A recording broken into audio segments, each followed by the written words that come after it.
ஸ்ரீ குருப்யோன் நமஹா. அறிவோம். சுந்தர கணபதி துணை, சுக பிரம்ம மகரிஷி துணை. ஆன்மீக செல்வர்களே, கிரிக்கெட் நேயர்களே, IPL 2024 இந்தியாவில் சிறப்பான முறையில் நடைபெற்று வருகின்றது.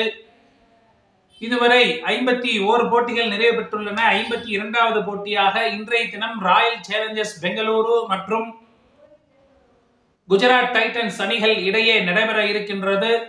இரு அணிக்கும் ஒரு முக்கியம் வாய்ந்த போட்டியாக இது இருக்கும் என்பது நாம் அனைவரும் அறிந்ததே. இந்த போட்டிக்கு செல்வதற்கு முன்னாடி நேற்றைய தினம் நடைபெற்ற போட்டியில் திடீரென்று இம்பாக்ட் பிளேயராக மணிஷ் பாண்டே அவர்கள் களமிறங்கினார்கள். அது வரைக்கும் மேட்ச் நல்லா தான் போயிட்டு இருந்தது. நம்ம சொன்ன மாதிரி தான் ரிசல்ட் இருந்தது. திடீர்னு மணிஷ் பாண்டே உள்ள வராரு. இது வரைக்கும் அத்தனை மேட்ச்லயுமே 10 மேட்ச்லயுமே மணிஷ் பாண்டேங்கிற ஒரு பர்சனை காமிக்கவே இல்லை. இம்பாக்ட் பிளேயரா மணிஷ் பாண்டே வந்தாரு. அதுல இருந்து கேம் அப்படியே மாறிச்சு. ஸோ இந்த மாதிரி ஏன்னா நம்ம மணிஷ் பாண்டேல சப்ஸ்டியூட் பிளேயருக்கு நம்ம எடுக்கவே இல்லை கால்குலேஷன்ல. அவரோட ரெக்கார்ட்ஸ் இருந்தால் நம்ம அனலைஸ் பண்ணியிருக்கலாம். எனவே ஒவ்வொரு மேட்ச் இந்த மாதிரி தான் ஆகும். ஸோ இன்றைய தினம் கொஞ்சம் வேலை அதிகமாக இருந்தது, அதனால வீடியோ போட முடியல. கிட்டத்தட்ட காலை 11 மணிக்கு உட்காந்து இப்போதான் என்னோட கணிப்பு எல்லாமே முடிஞ்சது. அதனால தான் அர்ஜென்ட்டாக போடுறேன்.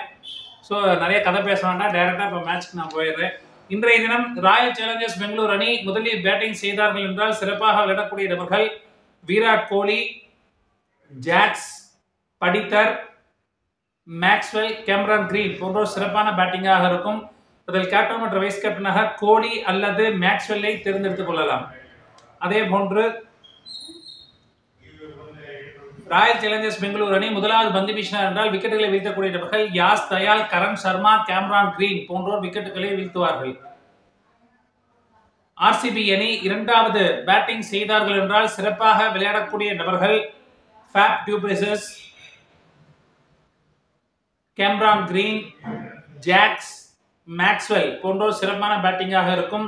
இதில் கேப்டன் மற்றும் வைஸ் கேப்டனாக மேக்ஸ்வெல் அல்லது ஃபேப் டு பிளேசஸை தேர்ந்தெடுத்துக் கொள்ளலாம். அடுத்தபடியாக ராயல் சேலஞ்சர்ஸ் பெங்களூர் அணியின் கீப்பராக DK அவர்களை, அதாவது தினேஷ் கார்த்திக் அவர்களை தேர்ந்தெடுத்துக் கொள்ளலாம். ராயல் சேலஞ்சர்ஸ் பெங்களூர் அணி இரண்டாவது பந்து வீசினார் என்றால் விக்கெட்டுகளை வீழ்த்தக்கூடிய நபர்கள் கரண் சர்மா, ஸ்வப்னில் சிங், யாஸ் தயால் போன்றோர் விக்கெட்டுகளை வீழ்த்துவார்கள். அடுத்தபடியாக குஜராத் டைட்டன்ஸ் அணி முதலாவது பேட்டிங் செய்தார்கள் என்றால் சிறப்பாக விளையாடக்கூடிய நபர்கள் சாய் சுதர்சன், கில், டேவிட் மில்லர், ஷாருக் கான் போன்றோர் சிறப்பான பேட்டிங்காக இருக்கும். ஆல்ரவுண்டராக ஓமர் ஜாசாய் அவர்கள் விளையாடக்கூடிய அமைப்பு என்பது உண்டு. எனவே கேப்டன் மற்றும் வைஸ் கேப்டனாக சாய் சுதர்சன் அல்லது ஷாருக் கான் அல்லது ஓமர் ஜாசாவை தேர்ந்தெடுத்துக் கொள்ளலாம். GT அணி முதலாவது பந்து வீசினார் என்றால் விக்கெட்டுகளை வீழ்த்தக்கூடிய நபர்கள் நூர் அகமது, சந்தீப் வாரியர் மற்றும் மோஹித் சர்மா போன்றோர் விக்கெட்டுகளை வீழ்த்துவார்கள். GT அணி இரண்டாவது பேட்டிங் செய்தார்கள் என்றால் சிறப்பாக விளையாடக்கூடிய நபர்கள் விருத்திமான் சாஹா, சாய் சுதர்சன், ஓமர் ஜாசாய், டேவிட் மில்லர் போன்றோர் சிறப்பான பேட்டிங்காக இருக்கும்.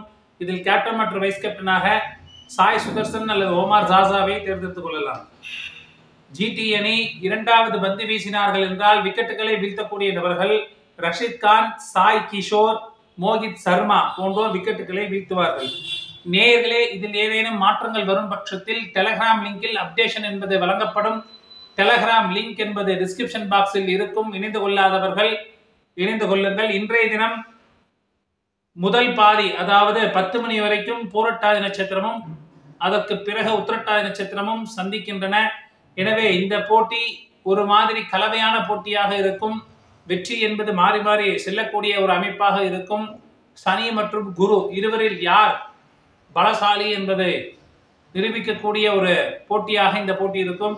இறுதியில் ராயல் சேலஞ்சர்ஸ் பெங்களூர் அணி வெற்றி பெறுவார்கள். நன்றி, வணக்கம்.